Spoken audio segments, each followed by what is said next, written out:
विधानसभा की बोलिए विधानसभा की प्रेस कॉन्फ्रेंस अर्जेंट लेने की हम लोग 2014 से मजलिस इत्तेहादुल मुस्लिमीन के साथ जुड़े हुए हैं। 2014 से लेकर आज तक जो भी जिम्मेदारी बैरिस्टर असदुद्दीन ओवैसी साहब ने दी, जो भी जिम्मेदारी खासदार इम्तियाज जलील साहब ने जब जो जिम्मेदारी दी, अल्हम्दुलिल्लाह पूरी ईमानदारी से उस जिम्मेदारी को निभाने की हम लोगों ने कोशिश की है।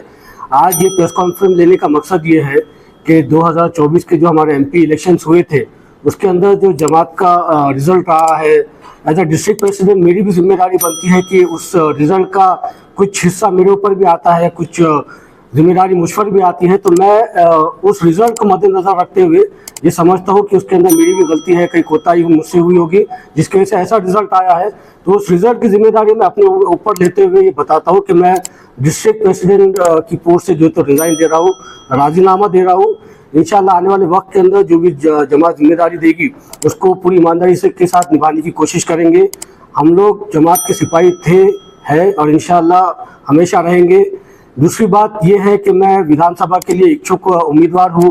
2019 के अंदर भी मैंने जमात से जो तो MLA के लिए टिकट मांगा था, वो वक्त हमारा जो तो लक साथ नहीं दिया, जो वजह रही। पिछले 5 साल के अंदर लगातार हम लोगों ने जमात के लिए खिदमत की है। शहर के अंदर और ज़िले के अंदर हम लोग पहुँचे हैं। ख़ास तौर पर औरंगाबाद डिस्ट्रिक्ट के अंदर हर सर्कल के अंदर, हर गांव के अंदर मजलिस इत्तेहादुल मुस्लिमीन की शाखा हम लोगों ने बनाई। जहाँ जहाँ हम पहुँच सके हम पहुँचने की कोशिश किए, मगर जो भी रिजल्ट आया अल्लाह की जो मर्जी थी हमने उसको एक्सेप्ट किया है।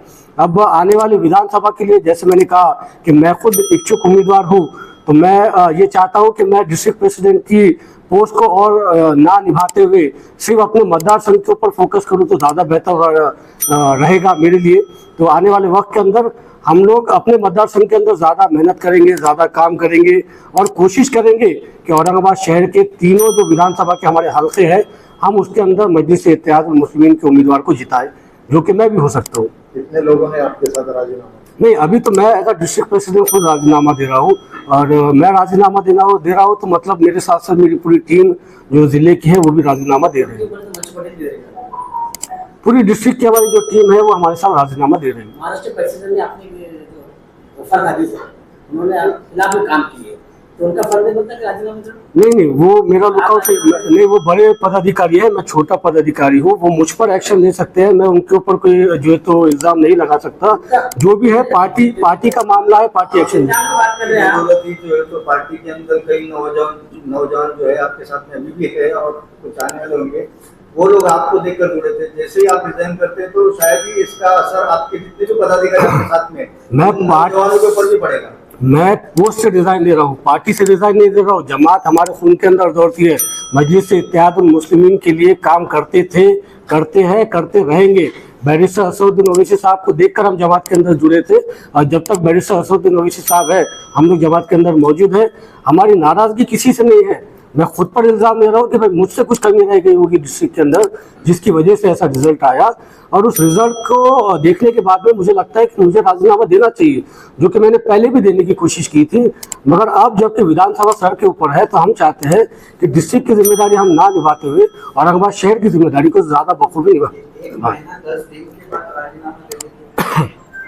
रिजल्ट के 4 दिन के बाद ही मैंने इम्तियाज जलील साहब से कहा था कि मैं राजीनामा देना चाहता हूँ।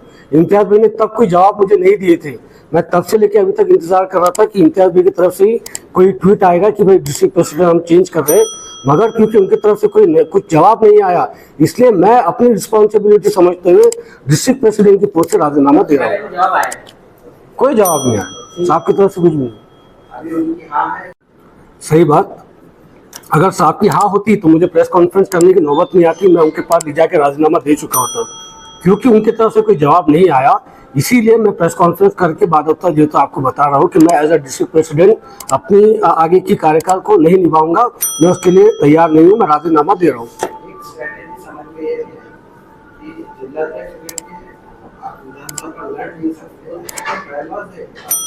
ऐसे कोई बायलॉज नहीं है, मैं बस चाह रहा हूँ कि मैं मेरे मतदार संघ के ऊपर फोकस करूँ। देखिए क्या है, अगर मैं पूरे 6 तालुके 7 तालुके के ऊपर काम करने जाऊँगा तो मेरा मतदार संघ पीछे ना रह जाए। जिस तरीके से देखिए इम्तियाज जलील साहब पूरे महाराष्ट्र के सदर, वो लोग पूरा महाराष्ट्र के दौरा करते रहे, जिले के अंदर ज़्यादा टाइम नहीं दे सके, उनके ऊपर जिम्मेदारियाँ पूरे महाराष्ट्र की थी। साथ ही में जो है तो और भी उन्होंने अलग अलग स्टेट्स में भी जाते थे। मैं समझता हूँ कि मैं अगर एक मतदार संघ के ऊपर फोकस कर सकूँ या 2 मतदार संघ के ऊपर फोकस कर सकूँ तो यहाँ पे हम अच्छा रिजल्ट दे सकेंगे। और औरंगाबाद शहर ऐसा है कि मुझे लगता है कि ये तीनों सीट हम जीत सकते हैं, बशर्ते यहाँ पर हमको थोड़ा सा ज़मीन के ऊपर और अच्छे से मेहनत करने की जरूरत है। जिस तरीके से हमारे सिटी प्रेसिडेंट लगातार पूरे शहर के अंदर काम कर रहे हैं, वोटर आईडी के कैंप्स ले रहे हैं, लाडली बहन के जो हमारे फॉर्म जो है वो हमारे कॉर्पोरेटर अलग अलग इलाकों के अंदर उसके कैंप्स लेके फॉर्म भर रहे हैं, तो ये एक अच्छे इनिशिएटिव्स है जो जमात की तरफ से लिए जा रहे हैं। और इंशाल्लाह इन्हीं इनिशिएटिव्स को हम नेक्स्ट लेवल के ऊपर लेके जाने की कोशिश करेंगे। आज की प्रेस के बाद अगर कल को अगर आपका कोई जवाब आता है तो क्या आपके जो अपने अल्फाज है वो वापस लेंगे? कौन से जवाब आते हैं, किस बात का? इम्तियाज साहब या असदुद्दीन साहब अगर वो कुछ बोलते हैं कि बैरिस्टर असदुद्दीन ओवैसी साहब का और इम्तियाज जलील साहब का हर हुक्म सर आंखों पर, जो भी हुक्म वहाँ से आएगा इंशाल्लाह उसके ऊपर लब्बैक कहा जाएगा। मैं दोनों हल्कों से इच्छुक हूँ, चाहे मध्य हो या पूर्व हो, दोनों में से जो भी हल्के में से जिम्मेदारी जमात देगी इंशाल्लाह उसके ऊपर हम लब्बैक कहेंगे। अगर नहीं देते तो क्या आप? देखिए ना बॉस, अभी इतनी जल्दी आप क्यों जो है तो तैयारी कर ले रहे कि नहीं मिलेगा। आप ऐसा बोले कि हाँ समीर में आपको मिलेगा, आपने बहुत मेहनत की है। हाँ? आप अभी से नेगेटिव क्यों हो रहे? मैं पॉजिटिव हूँ कि मुझे जो है इंशाल्लाह पिछली बार नहीं मिला, इंशाल्लाह ये बार मिल जाएगा। आप दुआ करिए, आपकी दुआ से मिल जाएगा इंशाल्लाह। नहीं भाई, मैं बार बार नहीं बोल सकता, वो हमारी पार्टी की इंटरनल बैठक है, उससे आपका क्या है। हम इंटरनली कुछ प्लानिंग्स करेंगे, हमारे कैंप्स लेने के ताल्लुक से प्लानिंग हो सकती, वोटर आईडी किस तरीके से हम बढ़ाएं उसके ऊपर हमारी प्लानिंग हो सकती। हर प्लानिंग इसी इलेक्शन को लेकर थोड़ी ना रहेगी, प्लानिंग कुछ जो है तो जमात की इंटरनल भी रहती है, हर बात आपको खुल के नहीं बता सकते। ठीक है, हम खुल के जानना भी नहीं चाहते। एक तरफ डॉक्टर साहब इच्छुक है और दूसरी तरफ इम्तियाज भाई मध्य के लिए इच्छुक। बिल्कुल है। तो ये समीकरण के अंदर समीर भाई का समीकरण पे बैठता हुआ नजर नहीं आ रहा है। हमारा समीकरण इंशाल्लाह अल्लाह बैठेंगे, हमारी उम्मीद, हमारी ज़ात, हमारी तवक्कुत तमाम जो है तो अल्लाह की तरफ से आने वाले वक्त के अंदर हो सकता है बड़ा उलटफेर हो जाए। आप जो समीकरण की बात कर रहे हैं, सियासत जो है तो समीकरण के ऊपर नहीं चलती, सियासत लग के ऊपर चलती। हो सकता, बिल्कुल हो सकता। मैं आपको बताया कि हम जमात के सिपाही है, ये जमात को हम लोगों ने कभी छोड़ेंगे और कभी छोड़ेंगे भी नहीं। हमारी दावेदारी तो हम रखेंगे ना जमात के सामने, हमारे सीनियर्स के सामने, हमारे सुप्रीमो के सामने। हम ये बात तो कह सकते हैं कि सदर साहब हमें भी मौका दिया जाए। कब तक जो है तो आप जो लोग बार बार हार रहे हैं उन्हीं को मौका देंगे, नए चेहरे को भी मौका दिया जाना चाहिए। पिछले 8-10 साल से लगातार हम आवाम के बीच में मौजूद है। दारुस्सलाम औरंगाबाद की शुरुआत 2017 में की गई थी, 2019 से हम लोग यहाँ पे जनता दरबार देते आ रहे हैं। आज तक हमारा जनता दरबार चालू है, सुबह में 11 बजे से लेकर 2 बजे तक हम आवाम के लिए यहाँ पे बैठे रहते हैं। हमारे एसी कैबिन छोड़ के हम लोग बाहर धूप के अंदर बैठते हैं ताकि आवाम की खिदमत कर सके। तो ये सारी कुर्बानियाँ जो हमारी है ये आवाम भी देख रही है, ये जमात भी देख रही है, और हमारे जो तो सुप्रीमो बैरिस्टर असदुद्दीन ओवैसी साहब भी देख रहे हैं। और मेरी उम्मीद ये है कि आने वाले वक्त के अंदर मजलिस इत्तेहादुल मुस्लिमीन के अंदर बैरिस्टर असदुद्दीन ओवैसी साहब समीर साजिद बिल्डर को मौका देंगे। ये बात मैं समझता हूँ और ये बात पूरे शहर की तरफ से भाई असदुद्दीन ओवैसी साहब के ऊपर दुनिया का कोई प्रेशर नहीं चलता, तो समीर साजिद बिल्डर का कहाँ से चलने वाला। मैं मेरी पोस्ट से डिजाइन इसलिए दे रहा हूँ ताकि मैं मेरे हल्के में काम कर सकूँ। और मैं आपको ये बात दोबारा कह दूं कि जमात ने अगर जिम्मेदारी नहीं भी दी तो हम जमात के साथ में हैं, मगर मांगना मेरा हक है। मेरे सदर ने कहा है कि आप मांगिए, देना नहीं देना मैं तय करूंगा, तो हम मांग रहे हैं। बिल्कुल जमात के साथ रहेंगे, बिल्कुल जमात के साथ रहेंगे और काम करेंगे। 2019 के अंदर ऐसे लग रहा था लास्ट मोमेंट तक कि मुझको टिकट मिल जाएगा, मगर जब बैरिस्टर साहब का ट्वीट आया कि हमने नासिर सिद्दीकी साहब को, डॉक्टर गफ्फार कादिर साहब को और अरुण बोडे साहब को टिकट दिया है, तो हमने लब्बैक कहा।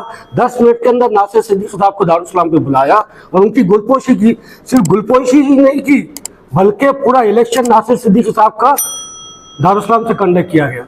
हमने हमारी कुर्बानियाँ दी, हमने हमारी मेहनत की, हमारे जेब का माल लगाया, हमारा वक्त लगाया।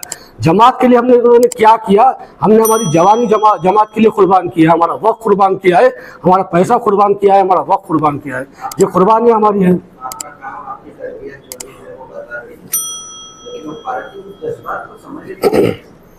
देखिए मजलिस से पार्टी मजलिस इत्तेहादुल मुस्लिमीन है ही दीवानों की जमात। यहाँ पे जज्बातों की खदर है, यहाँ पे समीकरणों की खदर नहीं है। अगर समीकरणों की अगर खदर होती तो 2019 में इम्तियाज जलील साहब MP नहीं बने होते, 2014 में इम्तियाज जलील साहब MLA नहीं बने होते। ये जमात दीवानों की जमात है, यहाँ पे जज्बातों की ही खदर है। और मेरा बैरिस्टर असदुद्दीन ओवैसी साहब लगातार हर बार कहता रहता है कि ये जमात जो है ये दीवानों की जमात है और ये यहाँ पे जज्बातों की ही कीमत होती है। दूसरी बात, जैसा आपने कहा, क्या सवाल था दूसरा आपका? डेमोक्रेसी जिंदा है या नहीं है? तो मजलिस इत्तेहादुल मुस्लिमीन के जो सुप्रीमो है बैरिस्टर असदुद्दीन ओवैसी साहब, उनको अगर आपने भी कोई मैसेज किए तो वो मैसेज को पढ़ते हैं और वो मैसेज के ऊपर एक्शन लिया जाता है। अगर नहीं लिया जाता तो डेमोक्रेसी नहीं होती। यहाँ पे चाहे एक मामूली कार्यकर्ता हो या इम्तियाज जलील साहब खुद क्यों ना हो, हम सबको जो है तो असदुद्दीन ओवैसी साहब हमारी बात को सुनते हैं। और अगर लगता है साहब को कि भाई इम्तियाज साहब यहाँ पे गलत है तो उनको बताया जाता है कि नहीं, आपको इस चीज़ के अंदर सुधार करना चाहिए। और रही बात डेमोक्रेसी की, तो ऐसा कुछ है ही नहीं। अगर डेमोक्रेसी नहीं होती तो मैं आज राजीनामा नहीं देता, डेमोक्रेसी नहीं होती तो मैं आज ये नहीं कहता कि मैं भी उम्मीदवार हूँ। बैरिस्टर असदुद्दीन ओवैसी साहब समीर साजिद के ऊपर भी जो है तो इनायत करम करिए, मुझको भी टिकट दीजिए। अगर मैं ये बात कह रहा हूँ तो इसका मतलब ये है कि डेमोक्रेसी है। डेमोक्रेसी नहीं होती तो एक तरफ से डॉक्टर साहब है, एक तरफ से इम्तियाज साहब है, मैं कैसे टिकट मांग सकता? डेमोक्रेसी है इसीलिए मैं टिकट मांग रहा हूँ। मशवरे में खैर है, बिल्कुल बात सही है। हमारे मुंशी भाई बार बार कहते हैं मेरे को हमेशा कि मशवरे में खैर है। तो मशवरा देखिए, मेरा मशवरा जो है तो औरंगाबाद के आवाम के साथ हुआ है, मेरा मशवरा जमात के सिपाहियों के साथ हुआ है। और जमात के सिपाहियों का और मेरे औरंगाबाद के आवाम का ये कहना है कि ये बार समीर भी आप भी कोशिश करिए, इसीलिए हम कोशिश कर रहे हैं। देना नहीं देना बैरिस्टर असदुद्दीन ओवैसी साहब के हाथ में है और जो भी उनका फैसला रहेगा इंशाल्लाह लब्बैक कहा जाएगा।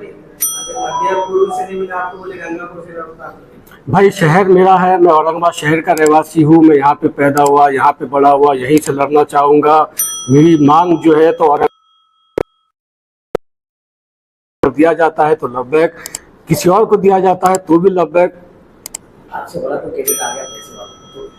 हमारे पास पैसों की खबर नहीं है भाई, दीवानों की खबर है। बिल्कुल नहीं है, बिल्कुल नहीं है, बिल्कुल नहीं है, अगर कोई आ जाता है बिल्कुल नहीं है, आ जाता है, दूसरा कोई आ बिल्कुल नहीं जाता है, बिल्कुल नहीं है। 2019 के अंदर पूरे अरबोपति खड़े थे लाइन लगा के टिकट मांगने के लिए। हमारी जमात ने ना सिर्फ सिद्दीकी साहब को टिकट दिया, ना कोई करोड़पति को टिकट दिया। जमात के अंदर जो जमात के सिपाही है उनको टिकट दिया जाना चाहिए और उनको ही टिकट मिलेगा, चाहे वो मैं हो ना हूँ, नासिर सिद्दीकी साहब रहे या डॉक्टर गफ्फार खादिर साहब रहे, फर्क नहीं पड़ता।